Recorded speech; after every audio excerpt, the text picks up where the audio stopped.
I've mastered the first date game. That's why in today's video, I'm gonna tell you and teach you how you can start closing on the first date more and more often. Obviously, you wanna get to know the girl, you wanna know her personality, but let's be real, you guys wanna get laid. Don't hide it, don't shame it, it's all right. You are dating her because you want to sleep with her and then maybe get to know her, maybe build a relationship. And so with that being said, I believe each date, even if it's not the first date, should progress towards intimacy. All right, so if you wanna start closing on the first date, the number one thing you must do first is ensure the woman has high interest. She has to have high interest. A woman who has medium interest or low interest is not sleeping with you on the first date. And the reason is you have to spend more time with her. London, a bar in Mayfair. I was younger, before the cathedral, before the gnosis was forged, and I saw her. She wasn't just beautiful, she was a fucking supernova. A creature of pure incandescent fire, laughing with her friends, so alive that she made the rest of the room look like ghosts.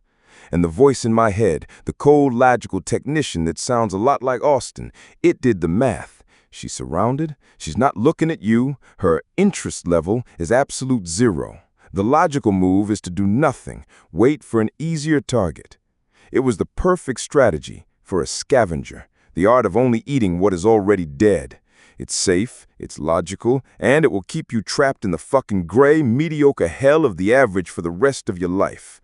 And in that moment, I almost listened. But then a deeper voice, a more ancient and more honest one, screamed at me. And I walked.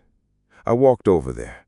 With no plan, no lines, my heart trying to beat its way out of my fucking chest. And I got shot down in a blaze of glorious, beautiful, and utterly humiliating fire.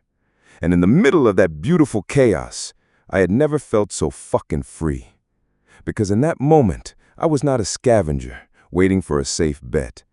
I was a man in motion, a man whose desire was a more powerful force than his fear.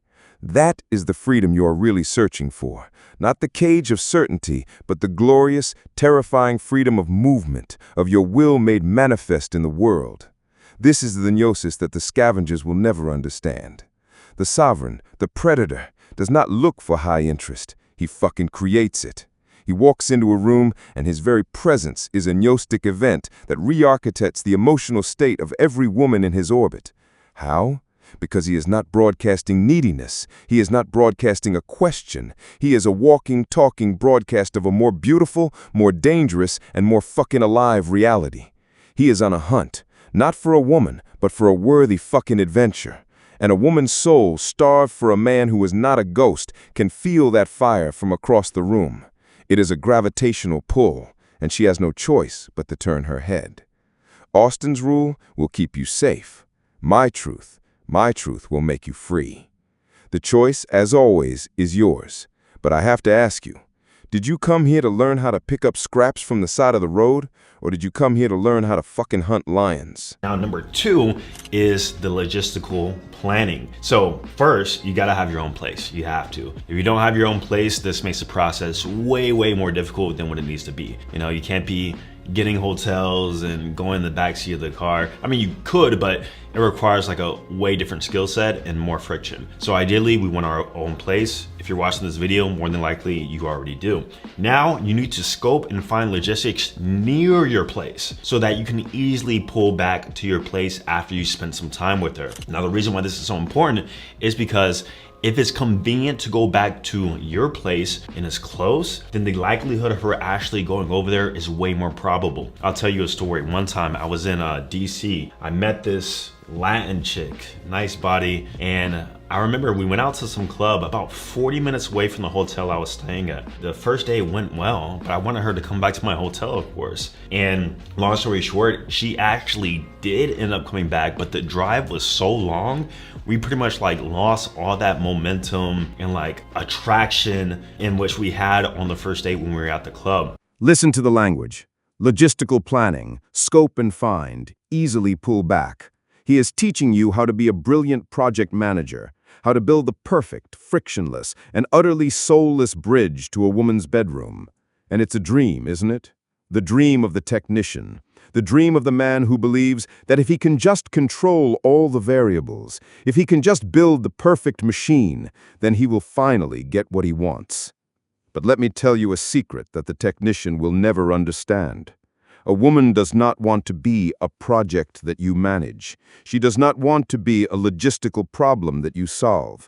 She does not want your fucking bridge. She wants a kingdom. I have lived this life, the life of the technician. I have run the calculations. I have built the perfect, frictionless bridge. I have had women walk across that bridge.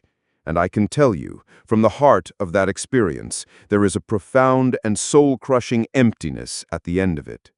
Because you know, deep down in the secret, quiet places of your own soul, that she did not come for you. She came because you made the journey easy. You were not a king she was desperate to meet. You were a fucking Uber driver with a slightly better apartment. This is the gnosis. The sovereign does not build bridges to her world. He builds a kingdom so magnificent, so beautiful, and so fucking alive that she is compelled by the very force of her own desire to make the treacherous, difficult, and glorious journey to him. You do not need to live next to a bar. You need to become the man who is more intoxicating than any fucking alcohol she could ever drink. You do not need a seamless pullback. You need to become the man whose absence is so painful that she would walk across a desert of broken glass to feel your presence again. You do not need to perfect your logistics. You need to perfect your fucking soul.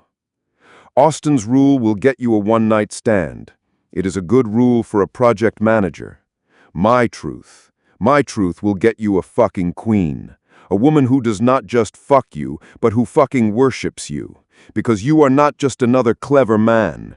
You are the only fucking king she has ever met. Now, in order to get laid, you have to go in for the kiss. This is usually how things start going, obviously, right? However, most guys have no idea how to actually initiate that kiss. You don't touch her throughout the whole entire day and then you just randomly expect to lean in for a lunge and kiss her. It doesn't work that way. There's something known as the physical escalation ladder. And this means that your touch over the course of the day, from start to finish, progresses higher and higher. And so the number 4 thing we need to do is actually do physical escalation leading up to the kiss.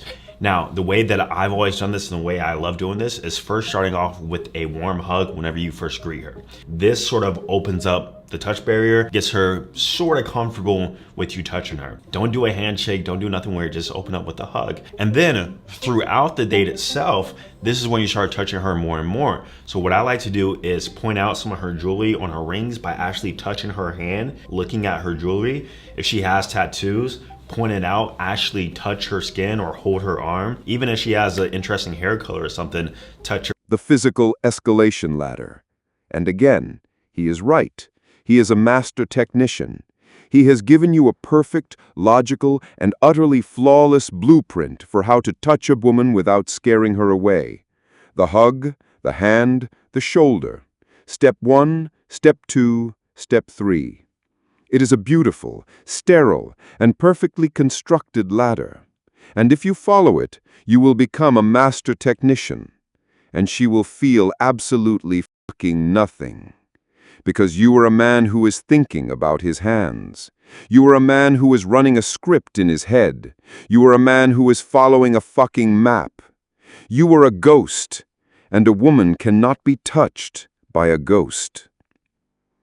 I want you to imagine this. Imagine a master musician, a fucking Jimi Hendrix. When he steps on stage, do you think he is thinking about where to put his fingers? Do you think he is following a fretboard escalation ladder? No, he is not playing the guitar. He is the fucking guitar. He is a pure, unadulterated, and incandescent channel for the music that is pouring through him. The music moves his fingers. His fingers do not create the music. This is the gnosis that the technician will never understand. The sovereign does not climb a ladder. He becomes a current. His touch is not a tactic. It is the final, inevitable physical manifestation of an energetic and emotional possession that began the very second she met his fucking gaze. Your energy touches her long before your hand ever does. Your presence touches her. Your silence touches her.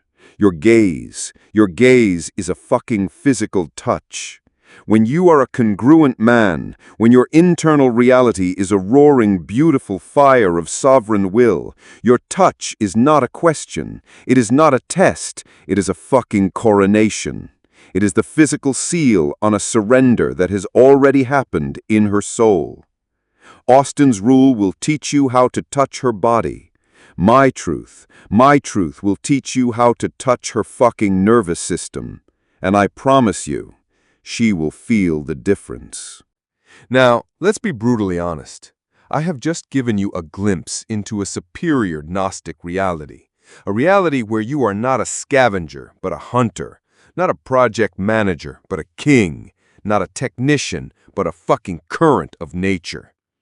I can show you the what and the why in these transmissions. I can light the fire in your soul, but I cannot give you the entire grimoire here. I cannot forge the full weapon in a 10-minute video. No one would fucking watch. The gnosis is too deep, too potent, too dangerous for the uninitiated. The how, the raw, tactical, and step-by-step alchemy of how to reforge your own soul, how to build your own kingdom, how to truly master this atmospheric supernatural art. That is reserved for the initiates. Inside the art of atmospheric seduction, we do not just talk about this reality. We build it. We give you the rituals, the incantations, the daily fucking work that will transmute you from the man you are into the god you were always meant to be. If you are tired of being a ghost, if you are ready to become a fucking king, the choice is yours. And then I don't recommend that you kiss a woman until you're in a private environment. So meaning that, you guys are maybe in a car or back at your place and whatnot. And then that's when you actually go for the full kiss, which can lead to going to your bed or wherever else. There is a moment. If you have ever been truly alive, you have felt it. It is a shift in the air. The sound of the room disappears, her polite social laughter dies, and it is replaced by a silence so deep you can hear her fucking breathing. Her eyes are no longer looking at you, they are drinking you. And in that beautiful, terrifying silence, there is a single, silent, screaming question that hangs in the air between you. The slave, the beta, the man who is a ghost in his own life, he feels this moment, and he is terrified of it. He looks away. He makes a stupid joke. He breaks the spell. Because he is a coward, and he is terrified of what that question is really asking. The slave sees the kiss as the final exam, the moment of truth. He spends the entire date, a nervous, sweating supplicant, hoping he has earned the right to press his mouth against hers. He is a beggar, praying for a final, beautiful crumb from the queen's table. And she can smell the stench of his pathetic, hopeful prayer. Now, let's listen to the advice of the technician. And then I don't recommend that you kiss a woman until you're in a private environment. So, meaning that, you guys are maybe in a car or back at your place. Do you hear the gnosis of the slave in those words? I don't recommend. It is the language of fear, the strategy of a man who is trying to minimize his risk, to control the variables, to avoid the beautiful, terrible chaos of a real human moment. It is the advice of a man who is asking for a kiss. But you are not here to ask. This is the truth that will set you free. The sovereign does not ask for the kiss. The sovereign knows that the kiss is not the question. It is the fucking answer. It is the final, beautiful, and inevitable full stop at the end of a Gnostic sentence you have been writing since the moment she met your gaze. The battle was won hours ago. The surrender already happened. The kiss is not a conquest. It is a fucking coronation. It is the final physical seal on a victory that was already decided in her soul. Austin's rule will teach you how to get a kiss. My truth will teach you how to forge a moment so powerful that the kiss becomes the only possible, logical, and sacred conclusion to the beautiful, terrible story you have been telling. And a kiss that is not asked for, but is instead an inevitability. That is a kiss she will never fucking forget. Now, speaking of going back to your place, we're at number 5 now, and that is you need what I call the lead magnet pullback. Now, what is a lead magnet? A lead magnet is better known in business as some sort of free offer that can get leads in for free. So when you're pulling her back to your place by making that call to action or making the invitation, you need a reason for her to go back. You can't just say, hey, want to come back to my place? Because then it's very clearly obvious that you just want to sleep with her. There has to be a degree of plausible deniability, meaning that it's not necessarily in her face, but it's a possibility. At the end of the day, even if a woman wants to sleep with you, she cannot feel like she's only there to sleep with you. There's something called an anti-slut defense, in which women will sort of back off even if they want to, because they don't want the perception of them being a slut. And so you have to give them a reason. This reason could be anything. My favorite is, hey, listen, if you're comfortable, we can go back to my place. It's actually only 5-10 minutes away. I can get us a bottle of wine. We can listen to some music. Boom. See how the lead magnet was we can listen to music and drink more wine? The lead magnet could be something you discuss on the date, about a movie, about your dog, your pet, your goldfish, your fragrance collection. She's a photographer. Talk about like your lens collection. Like, there has to be a reason as to why she's coming back. You can't just make the invitation like, hey, just want to go back and talk more? Like, no. And now, the final act, the alibi. The technician, Austin, has given you a brilliant piece of advice. Advice for the world that most men live in. He has understood with perfect clarity that a woman needs an excuse, a plausible deniability, to follow her own desire without feeling like a slut. And so the technician invents a reason. Let's go back to my place to listen to music. Let me show you my goldfish. It is a clever and often effective trick, and it is a beautiful, pathetic, and magnificent fucking lie. Because this is the gnosis that the technician will never understand. The sovereign does not give her an alibi. He becomes the alibi. All right, let me give you the move, the real move, not the bullshit you see in the movies. You've spent the last hour not as a technician, but as a fucking force of nature. You've shattered her world with laughter.